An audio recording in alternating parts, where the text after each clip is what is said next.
Brother, let me tell you why you should get serious with your life in your 20s, right? So there was this day where I was hanging out with this girl, right? And then she made the statement, she's like, gosh, guys in their 30s are so irritating.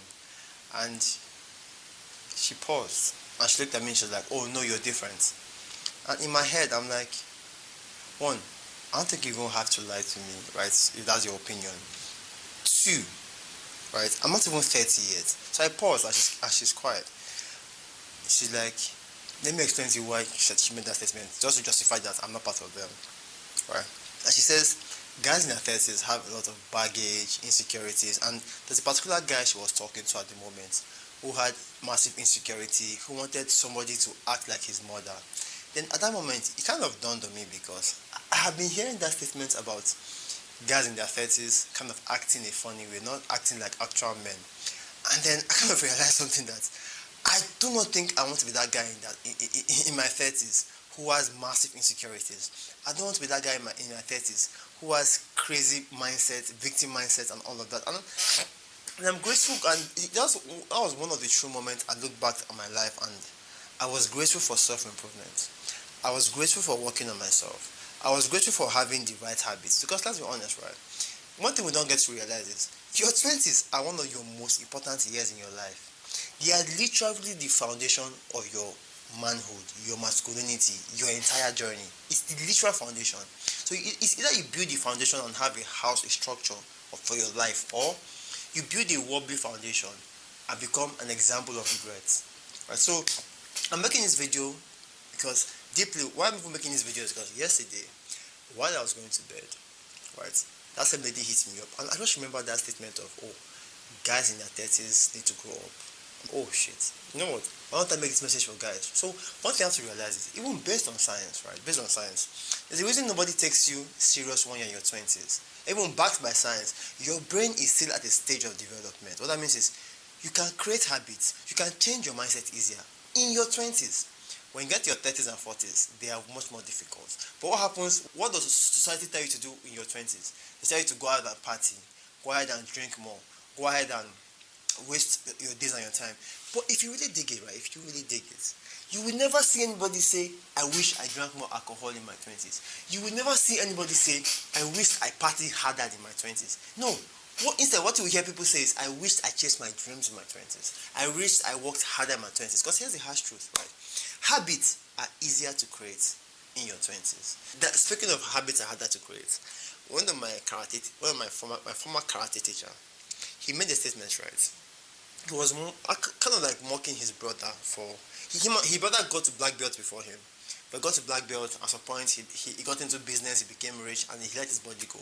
So he was talking about how his brother came back from the gym one day and he was very bitter, talking about how his gym instructor was talking to him in a certain way that he did not like, right? He was like telling him to do certain workout a certain way, and the way he spoke to him was like, this is a guy on a normal day who cannot match him in the hand-to-hand combat. But yet, because of how he had let his body go, and now it's difficult for him to get his body back. And it that dawned on me that it's about the habits you build that you take into your 30s, your 40s. Because if you build the right habits in your 20s, it should become easier in your 30s because it is part of your lifestyle. If you're someone that watches my vlogs, you probably must have heard about Mr. T, which is about one of the most attractive men in that gym. Bro, that is a perfect guy, right? Who I believe that is supposed to be a mentor. Okay, so I have a couple of podcasts coming up with him very soon. That is someone that every guy in his 20s needs to kind of like study, because this is somebody who had these ideas in his 20s. He lived that life, he worked on himself, he worked on his business, his mindset, and this is things that I've been telling guys. As a guy, bro, work on your insecurities. You don't want to be that guy in his 30s who has massive insecurity problems. You don't want to be that guy in his 30s who has this victim mentality. And bro, I am slowly beginning to see these things, right? And I'm wondering, hold on, what the fuck is going on, right? Because I'll tell you, if you miss this opportunity in your 20s, bro, there's a high chance you have missed it for life. There's a high chance you have missed it for life. Now, again, in as much as I really don't like to speak about feminism, but if you dig it, if you really dig it, feminism kind of has a role to play. This gynocentric culture we live in has a role to play because it's the same period where 30 years ago was when feminism came out, and that was the same period where a lot of boys were raised in this very soft, comforting manner, guess what? They refuse to grow, right? And this same time, this same period where discipline was kind of like reducing in boys, where they began to like reduce the amount of way they push boys to their limits and stuff. So if you really dig it, right, I don't want you to be that guy in his 20s, in his 30s, who gets there and is afraid of women. By the way, that statement or the statements that was made to me to one of my guys. So one advice I'll give to you as a guy is, while you're in your 20s, surround yourself with people who are 5 to 10 years older than you, and who are already living the kind of life that you want to live, right? One other thing you should realize is that in your 20s, that is when you have the highest amount of energy. Trust me. So when you have the highest amount of energy, what that means is you are supposed to be working hard with that energy. What that means is make the sacrifices, put your head down. I'm saying this thing for real because that's exactly the same blueprint I followed through my entire life. And one thing I'll tell you for a fact is, I'm not yet in my 30s, but there are legitimately women who think I'm in my 30s, and I keep quiet because it does work. It works to my advantage, right? Talking less and just acting more fucking mature, or acting myself, just makes them feel like I'm in my 30s, right? Why these guys are in their 30s act a certain ways. But the thing is that now that you have that much energy and you have quote unquote time, guess what happens? Your friends will try to distract you and say, bro, let's go do this, let's go party, let's go drink, let's go play video games. But now ask yourself, right? Have you ever in your entire life, sure, that reminds me that another reason you should take your 20s serious is nobody ever makes a video titled What I Wished I Knew in My 30s. Because bro, in your 30s, your life is almost cemented. The older you get, the harder it is to adopt new good habits. Because good habits take effort. Bad habits take neglect. What that means is you don't even have to do anything to adopt a bad habit. But for a good habit, you need time. You need mental energy. So that energy that I tell you that you have in you is for you to work as hard as you can in your 20s, so your 30s becomes easier. So your 30s is not as crazy as your 20s, right? Again, in your 20s, you're supposed to be, because of your brain is still developing in your early 20s, you are supposed to be fixing your mindset, right? This is the period where you are supposed to be taking the red pill content to understand, not to get angry, to understand what the fuck is going on in the real world. Right? The answer I'll tell you is, in your early 20s, right, to be very frank, women and committed relationships would be a very big distraction. At the same time, there is a caution here that you don't want to be that guy in his 30s who is rich, worked on himself, but can't talk to women. So I'll tell you is, talk to women, understand women in your 20s. And one thing I'm very grateful for is me having to speak to different kinds of women. That's from the church, from the party, from the clubs. I've spoken to different kinds of women, and it's easier for me to draw thought patterns in how they think rather. It's okay, you know what? Girls that I meet here think like this. Girls that I meet here think like this. Girls that I know this way think a certain way. What that means is I already know where to classify these women, right? I'll not make the mistake of thinking that, I met a woman here, so I should make her a housewife. No. That is because I understand female nature, and in your 20s, you should be understanding female nature. I'm not saying you go and sleep around, because I think I've made a video similar to that. But if you watch the video, you'll get the reason why I made that statement. Again, one thing you should realize is your 20s is also for you to build a personality. I see a lot of guys in their 20s trying to look smart. Bro, I'm sorry. In my opinion, look smart in your 20s is a very huge distraction. Don't get me wrong.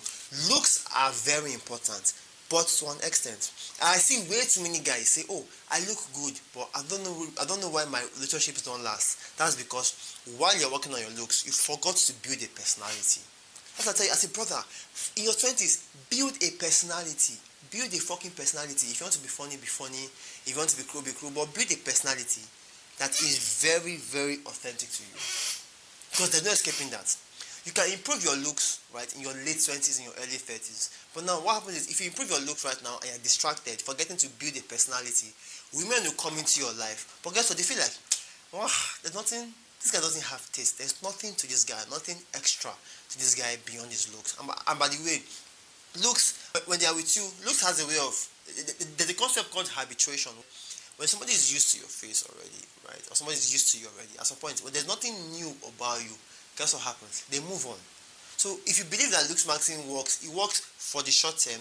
If you have nothing long term like your personality to back it up, you're fucked. In your 20s, you see, in your 20s, you're supposed to be getting your confidence through the work you're doing, through the vision you're building, through the mission you are, your purpose. That is actually where your confidence comes from. Because to be very frank, in your 30s, your confidence will kind of come from the things you have done, right? But in your 20s, because you really don't have that much results, your hard work, your mission, your vision, the thing you're working towards becomes your source of confidence, right? That's what I tell you for a fact. And it all made sense to me when I crossed my 25, 26, and to be very frank, I really don't put in that much effort to talk to girls, right? But to some extent, I cannot get them. And I'm not saying that because right now, like I always say, if when it comes to getting girls, I really don't have a system for you. I'm not saying it because it's just based on the personality I have built, right? Then one other thing you should get rid of in your 20s is FOMO, the fear of missing out. Bro, I can tell you for a fact. See, I don't know how to tell you this, but if you meet any guy in his 30s who partied all his 30s, who partied all his 20s, you get to realize, if you ask them, like, did you really think if you didn't drink at all, you'll be fine? Everybody says yes. That is why I have never seen anybody who says, I wished I drank more. I have never seen anybody that says, I wished I partied harder. Yes, to be very frank, this is going to come up once in a while, maybe once in 3 months, even twice a year or 3 times a year, quite alright. But there are people who do them every single weekend. Bro, that shit is expensive. That's time, energy, and money you're spending. These are things you're supposed to be investing in yourself. You see, in your 20s, you really don't have that much money. You're supposed to be taking your time and your energy and trying to create something for yourself. But bro, there is idea of fear of missing out. That's why I tell you, if you're not comfortable being alone, you will fall prey to that idea and say, you know what, I need to do this a certain way. I need to X, I need to Y. But bro, you don't need to do that. I'm for real. You really don't need to do that, right? So, one last thing I'll say is, in your 20s, there are two things you're very careful of. They are the markers of success, and they are the makers of success. What that means is, markers are more like you're dressing a certain way to impress people, you have a certain job to impress people, where you are living to impress society, you are living based on society's codes. While the markers of society is more like your personality, your authenticity, your work ethic, those things that people cannot really see, right? The reality is that these are the things that you have to build, right? And these things will become the byproducts. But in your 20s, you are most likely distracted and you are being told to pursue the markers of success. So let me dress a certain way. Let me talk a certain way, right? Let me act a certain way. But guess what happens down the line? In your 30s, you get to realize that fake life goes out the window. Completely out the window. And what stays? Nothing. But when you build the makers of success, you build confidence, you build competence, you build a personality, you build authenticity. All these things are obviously a lot, but the point is, these are things you cannot see. But no matter what, they always end up giving you the markers of success. They end up giving you that success you are looking out for. So yeah, that's it basically. My message around this message today is just, bro, long story short is, you don't want to be that guy in his 30s or 40s who is lost. You don't want to be that guy in his 30s or 40s who regrets not working on himself. That's why I tell you, your 20s as a man, nobody cares about you. And that's a bad thing and a good thing. It's a bad thing because you feel lonely, you might feel depressed, you might feel sad. But it's a good thing because what that means is you can begin to create your own life. You can begin to create your own value, and that sets you apart from everybody. You see, in your 20s, right? Even just the habit, you see how fucked up this world is, right? This world is so fucked up that just by going to the gym 4 times a week, you have set yourself apart from at least 80% of the men all over the world. Do you know how crazy it is? And think of yourself stacking up all these good habits, right? What I mean good habits is being obsessed with knowledge, achieving goals, not setting goals, achieving goals. The guy who is always taking action, the guy who is always building confidence, the guy who gets his confidence from his purpose, the guy who always gets the girls effortlessly. Because bro, I'll tell you for a fact that I am not as rich as where I want to be, but trust me, the way I speak to girls without that level of material stuff is different. It's crazy to me. I'm telling you, that can be you also, and I really want that to be you. So my name is Tonoroye. I create content to help young men get their acts together. If the ideas in this video kind of resonated with you, I want you to please share with somebody else who you find it helpful. Thank you very much. Talk to you soon. And bye for now.